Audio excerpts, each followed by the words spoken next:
Can you unravel the world's greatest mysteries? Can you explain the unexplained and find the pieces to the most puzzling cases?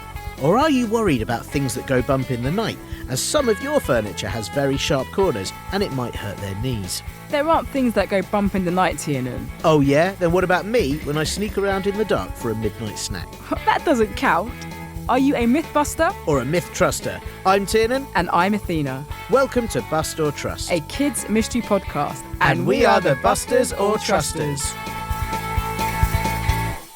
We look into strange stories from around the world. No mystery is too big for us. Monsters, ghosts, and all types of the unexplained. Like, just how do they get the different coloured lines in toothpaste? I'm not sure anyone will ever know. And how do they not make your teeth red and blue? Baffling. We dive into all the evidence we can find and present all the facts, figures, and testimonies. Then it's up to you, our chief detectives. You'll work out what it all means and make up your own mind. Is our case mysterious or just misguided? Are you a Mythbuster like me? Because things aren't always what they seem. Or are you a Myth Truster like me? Because we're all just searching for the truth. That's not right. You're often searching for snacks. Well, now that is the truth. You're welcome. We'll tell you at the end of the show just how to get in touch, and you can let us know if you're on Team Buster or the best one, Team Truster. We'll also hear from you, our chief detectives, and your thoughts on the previous cases, so stay tuned. But until then, make sure you take notes, pay attention to all the information, and start putting together your case. The case. What's our case this week, Athena? Is it a good one? It always is. This week, we're not just a kids' mystery podcast, we're also a kids' history podcast at the same time. That's exciting, but how are we managing to do that? Well, the case this week is about Rasputin, also known as the Mad Monk, and whether or not he had supernatural healing powers. Oh, you mean like me? What? I can hear loads of things all the time, so I must do. I said healing powers, not hearing powers, so clearly you don't. And some people also thought he was invincible. Yeah, again, just like me. What did you think I just said? Invisible, obviously. Must be hard for you hosting this with a co-host you can't see. I said invincible, and you're right there. Maybe I need to work on my powers. Do you have any super abilities, Athena? Only the power of brilliant facts. Shall I tell our chief detectives all about this week's case subject, Rasputin? Please do. Rasputin is a famous figure in the history of the Russian Empire. Russia is a very large country that spans from Eastern Europe to Asia. Russia is famous for literature, which means its books and writing, and for ballet and for its snowy, cold regions in the north. Born in 1869 to a very poor peasant family, Rasputin became very important to the last emperor of Russia, Nicholas II. He acted as an advisor to the emperor and his wife, the Empress Alexandra, and even influenced how the Russian army fought in the First World War. So, how did he get in with them lot if he was from such humble origins? I'm getting to that bit. It was said that Rasputin gained supernatural powers during a pilgrimage or a special journey to a monastery, and that he used those powers to heal. He soon became famous for it. As a result of his supposed powers and his influence with the Russian rulers, many rumours and stories have been told about him. Rasputin was also known as the Mad Monk, even though he never actually became a monk at all. And all the other stories about Rasputin say he had terrible manners and rarely washed, so he always smelled really bad. The Mad Monk with the bad funk. I like it. There is lots to do with him that has a whiff of suspicion about it though, and it's very hard to know just what is true or not. In fact, he was such an unusual character, many are still undecided if he was a heroic holy man or a dangerous and troublesome villain. Well, luckily, we have our chief detectives to work it out for us. Chief detectives, this week you need to decide, did Rasputin have supernatural powers or just a super awful bath routine? Shall we get to the evidence, Athena? Let's do it. First piece of evidence. Our first piece of evidence is when he famously healed Aleksei, the son of Emperor Nicholas II and his wife, Empress Alexandra. As we said before, Rasputin became a wanderer, and in his travels he eventually arrived at St. Petersburg, which was then the Russian Empire's capital city. Rasputin met all the most important people and church leaders, telling them he was a holy man with healing powers.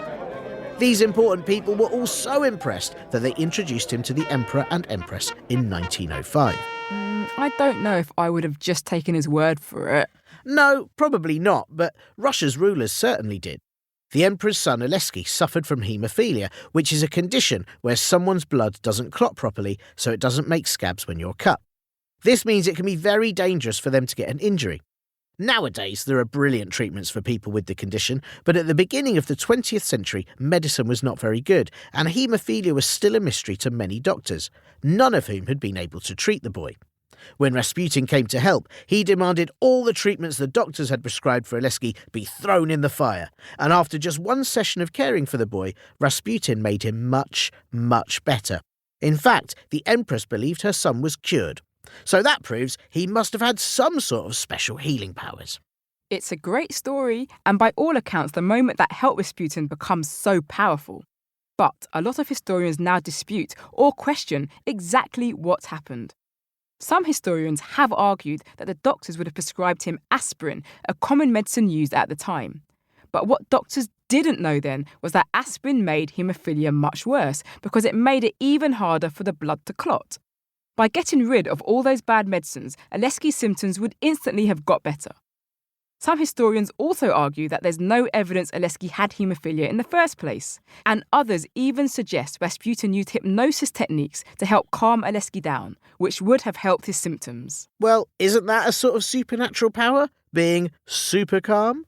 Sounds to me like it was all a lucky coincidence, and I'm not really sure that counts, Tiernan. Well, not if you have that sort of attitude about it, it won't. Hopefully, our next piece of evidence might persuade the chief detectives that Rasputin wasn't just, all beaming positivity. Second piece of evidence. Our second piece of evidence is Rasputin's many prophecies that came true. Rasputin predicted that Russia entering the First World War would be disastrous for them, and that they would lose several of their battles, which they did. He also wrote a pamphlet in 1912 called Pious Reflections with predictions of events to come, including the Russian Revolution in 1917 and the death of the Russian imperial family soon after. In his book, it says, "Darkness will descend on Petersburg. When its name is changed, then the empire will end." And in October of 1917, 5 years later, that's what happened, and St. Petersburg became Petrograd. His book also has entries with predictions about climate change, more world wars, and genetic engineering, which has since happened with scientific experiments like Dolly the cloned sheep, a sheep that was made with the DNA from another sheep. He predicted Dolly! Okay, but in his book, it also contained predictions that the First World War would be over quickly, which it wasn't, and that Alesky would take to the throne, and he didn't. Also, Rasputin himself never said that any of this was fortune-telling, merely his thoughts about what could happen. Okay, but he also predicted his own death and how it would be at the hands of the emperor's relatives, which it was on the 30th of December 1916. Now, that's weird, huh? Where have I heard that before? Predicting your own death sounds familiar. Anyway, after all his interfering with Russian politics and military strategies during the war, he was a very disliked man and had a lot of enemies. So it makes sense that Rasputin knew who might be responsible for his death and how it might play out if that's what happened. None of that means he was some sort of supernatural psychic. Yeah, but considering our third piece of evidence, it makes it all the more remarkable that he could say when he was actually going to die. Because... Third piece of evidence. The third piece of evidence is the fact that Rasputin could not be killed. Yeah, he could. That's how he died? Well, okay, but before he was killed, he couldn't be killed. I mean, it wasn't at all easy for the people who were trying to kill him, his would-be assassins. They tried all the usual methods, stabbing him, poisoning him, and shooting him, but to no avail. It wasn't until they threw him into a freezing cold river that he finally died. If you ask me, he sounds pretty immortal, apart from the dying bit. Yeah, I kind of feel like that last bit makes my argument for me. But a lot of the details of these assassination attempts are sketchy. By all accounts, the stabbing is real, and it's amazing that in his day and age, someone could survive. However, when it comes to the poisoning and the drowning, the doctor who checked Rasputin's body said there was no poison in his system and no water in his lungs, meaning he didn't drown. 3 gunshots were the reason for his death. In fact, all the stories about how hard it was to kill him came from one of the people who did it, and they probably said all of that to make their crime look less bad by making him look all supernatural and scary. OK, but if he really did have healing powers, maybe he just healed the effects of the poison and, OK, it's tricky, but surviving the first attack does make him sound like he had some powers. Sources say it took him 7 weeks to recover from that, so those aren't great-sounding healing powers, to be honest. Any sort of healing powers would be brilliant, though, wouldn't they? You get a scab on your knee, woo, healed. You bump your head, woo, healed. It just sounds very handy. I'm not so sure. I reckon, actually, it could be really annoying.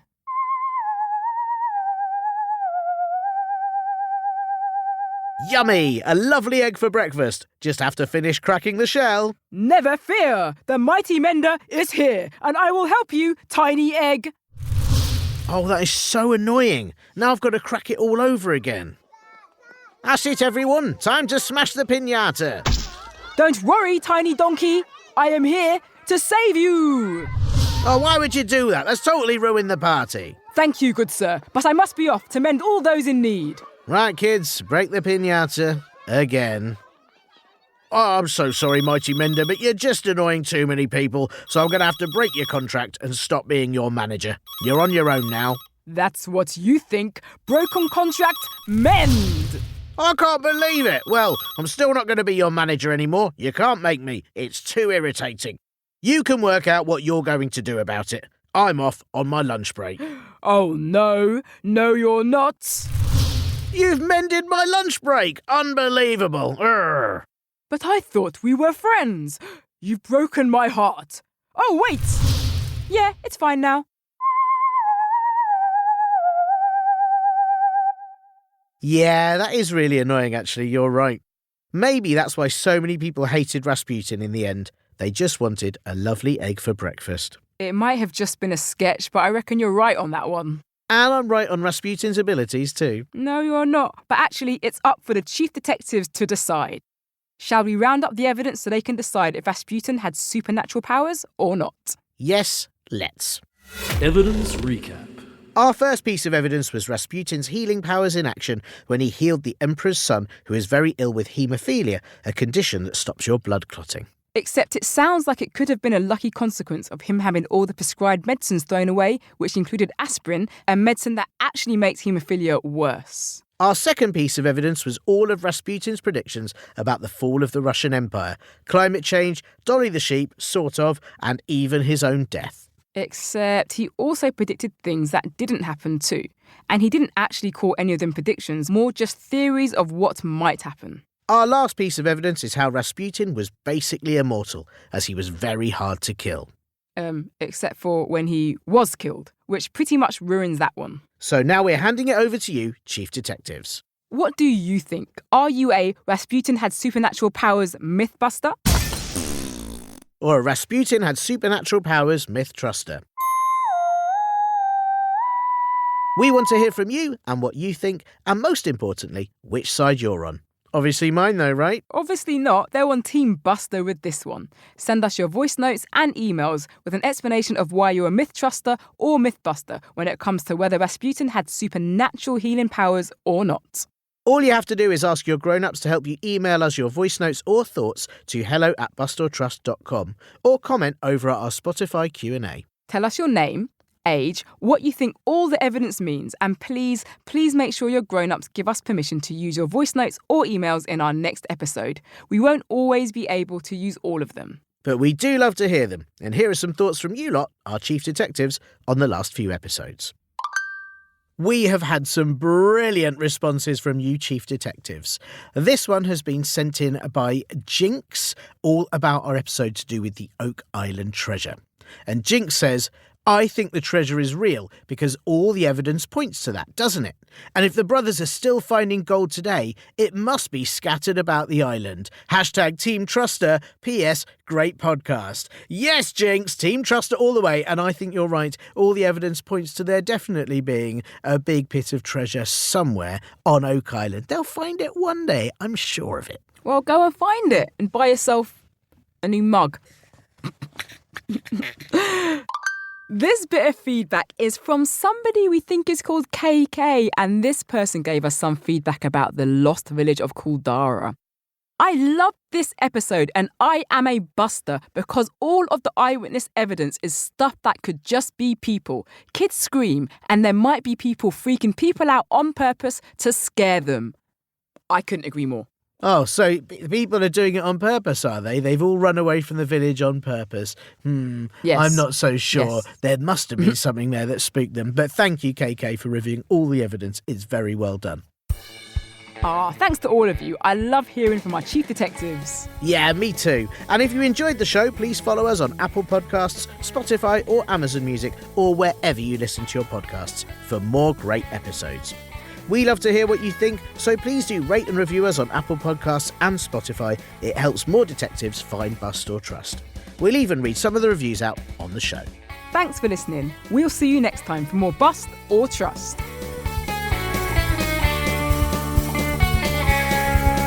I can't believe we got through that whole episode without singing the Rah Rah Rasputin song by Boney M. I know, right? I was also really worried you were going to try and end this case with a Rasputin joke. Why were you worried? Because no matter how hard you try, it's tricky to finish them. Get it? Get it? Well, that joke died easily.